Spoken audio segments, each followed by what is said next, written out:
ठिकाणी देण्यात येणार आहे। कुठलाही अनुचित प्रकार घडू नये यामुळे परिस्थिती साधून या ठिकाणी पोलिसांनी काटेकोर या ठिकाणी पोलीस बंदोबस्त ठेवण्यात आलेले। एकूणच पाहायला गेलं तर आता उद्या होणाऱ्या मतदान प्रक्रियेमध्ये मतदार हे किती प्रमाणात बाहेर पडतात आणि मतदानाची टक्केवारी किती वाढवतात आणि कोणाचं भवितव्य हे आता उद्याच्या होणाऱ्या या मतदान प्रक्रियेमध्ये समाविष्ट होणार आहे। विशाल परदेशी, जय महाराष्ट्र न्यूज। पुढची बातमी पाहूयात। महापालिका निवडणुकांसाठी नागपुरात सध्या प्रशासन सज्ज झाले। गुरुवारी 3004 मतदान केंद्रांवरती यंत्रणा तैनात असणार आहेत। 321 संवेदनशील मतदान केंद्रांचा समावेश असणार आहे। सुरक्षेसाठी 7000पेक्षा जास्त पोलीस सुद्धा तैनात असतील।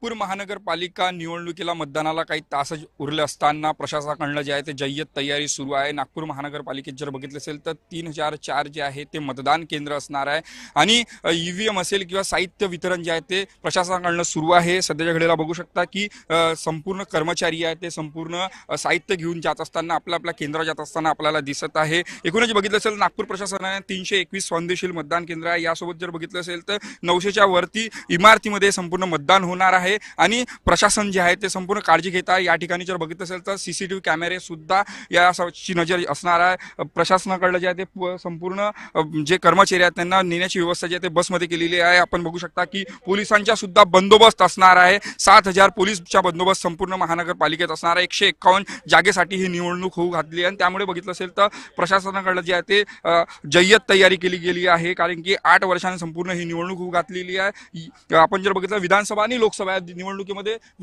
जे महानगरपालिकेची निवडणूक असते याच्यात फरक असतोय। काय सांगाल, कशा पद्धतीने संपूर्ण यंत्रणा प्रशासनाकडून सज्ज केली गेली आहे? 8 वर्षानंतर साधारण ही निवडणूक होणार आहे उद्या आणि प्रशासनाची जय्यत तयारी या ठिकाणी झालेली आहे।